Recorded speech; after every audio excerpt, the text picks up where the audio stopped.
Sa ibang balita mga kabrigada, magbibigay ng 80,000 pesos na tulong pinansyal ang Department of Social Welfare and Development kay Rose, ang babaeng nag-viral na lumitaw sa kanal. Ayon kay DSWD Secretary Rex Gatchalian, ito ang gagamitin para sa hiling ni Rose na makapag-umpisa ng sari-sari store. Sa ganitong paraan, mas magiging sustainable at pangmatagalan na ang tulong sa kanila.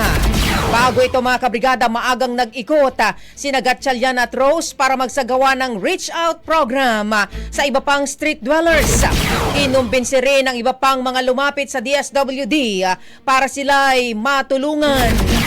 Pero babalik po kami sa kanila para kumbinsihin at sabihin na meron pong tulong ang ating pamahalaan para po sa kanila.